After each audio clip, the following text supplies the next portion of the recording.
I am now on chapter 6, the worst smell ever. I wonder what the worst smell ever is that I've ever smelled. I think rotten worms. I once left them in my tackle box too long.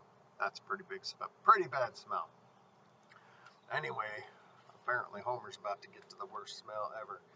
So, in last chapter, he took old Bob the horse, and he's going after his brother Harold, and he was kind of scared in the woods. The horse was freaking out a little bit.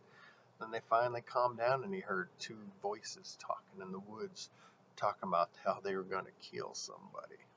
So that's where we are right now. Chapter 6, the worst smell ever. If we kill him now, we'll never get our money. Come on, Stink. Why'd you want to spoil all my fun? You know we got to dispatch him That means get rid of him eventually. Back away before I lose my temper, Smelt. Ain't you got no sense?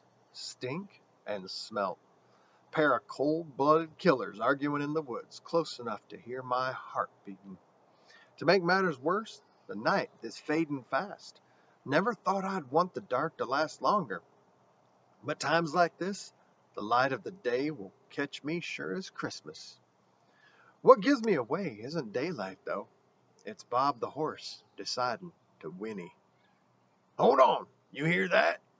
A moment later, a big man comes crashing out of the spruce trees and catches me trying to hide behind the horse.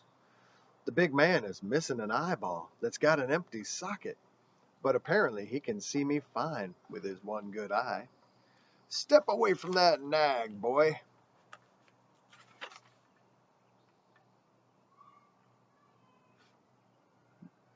Before I can move an inch, the big man picks me off the ground and holds me up like a sack of beans. Gives me a shake and bellows. You spying for the judge, boy? He send you out here? Once in the heat of summer, an old rooster got up in the hay and died, and Harold and me thought it was the worst smell ever. But that's before I made the acquaintance of Stink Mullins. Every part of him smells of rot. His black teeth, his scabby eye socket, his crusty beard, all of it makes a sick hog's fart smell sweet by comparison. Odor's so overpowering I can hardly breathe, let alone defend myself against the charge of being a spy for the judge. What judge? What spy? Have I got to the war already? Huh? What do you say, boy? Before I can answer, he drops me to the ground and all the air woofs out of me. What's this? The other man, the one called Smelt, is a whole lot smaller and skinnier and less fragrant, but he's got all the charm of an energetic weasel. There he is, circling around as if he's looking for a place to bite. When he prods me with a boot, I grab hold of his foot to stop him from kicking. He snarls and shakes me off. Where'd he come from? He wants to know. Where you from, boy? Stink demands. When I get my breath back, I tell him the general area without mentioning Squint or his farm in case he's already raised an alarm. In the area of Pine Swamp, is that right? Stink says. Nearabouts, I admit. That's the closest town. Then the judge sent me, like I figured. Nobody sent me, I tell him. I'm just lost in the woods is all. He's lying, says Smelt, crouching down to look me in the eye. You the judge's boy. That's who you are. I'm Homer Figg. Let go my ear, it hurts. Both men laugh. Ear won't hurt none when we cut it off, says Smelt, reaching for his knife. Hold now, Stink says. The boy can't hear us with an ear off. Let me take his tongue, Smelt insists. Can't lie, he ain't got no tongue. Homer Figg, Stink says, rubbing his beard. Figg, Figg, Figg. Wait now. I knew a Henry Figg once. He kin of yours? My father, I tell him. Stink sneers at me. His smelly breath makes my eyes water worse than a moldy onion. Is that right, he says. If he really was your kin, then I'll expect you know how he died. He died of a felled tree, I said. Never liked the man, Stink says, satisfied. Thought he knew everything. But he didn't know that tree, did he?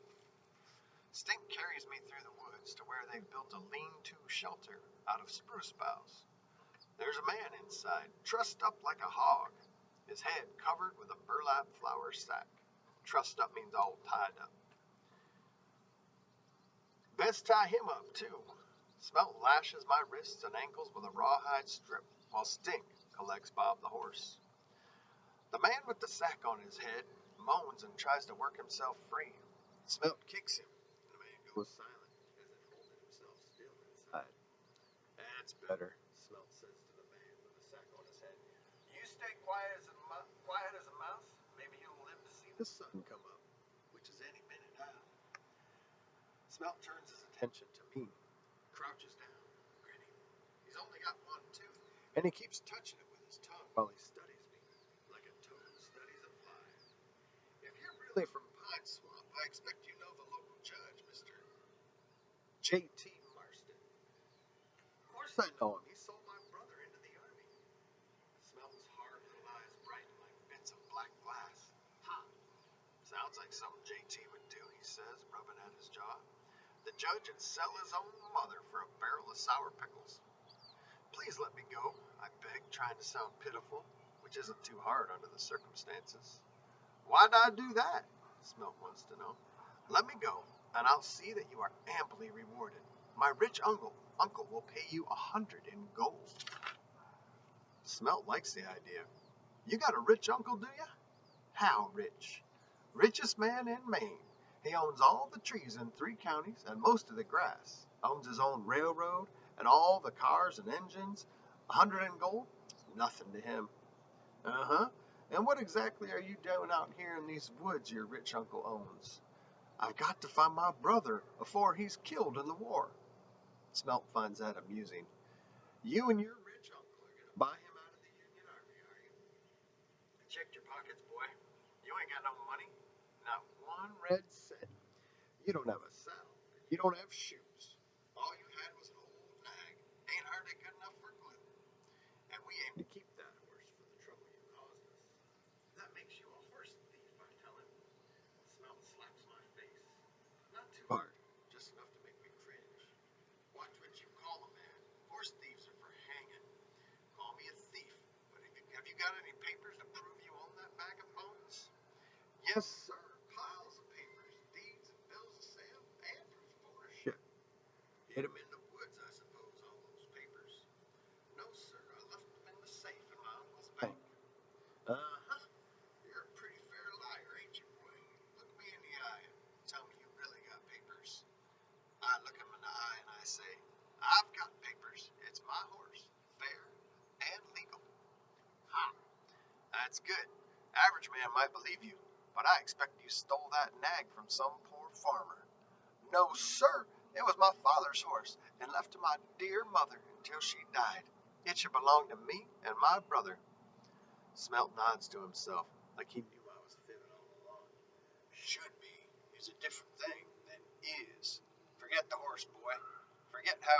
Figure how you can be useful. That's what'll keep you alive. Stink comes into the lean-to, holding his hand that's bleeding. That horse took a bite out of me, he announces, sounding surprised. What'd you do? Smelt wants to know. I bit him back. You want to be careful, Stink, biting on a horse. It's bad for your teeth.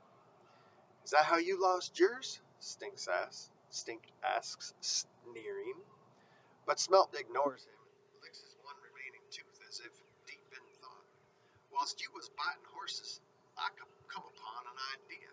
I think there's a way we can use this boy. Use him?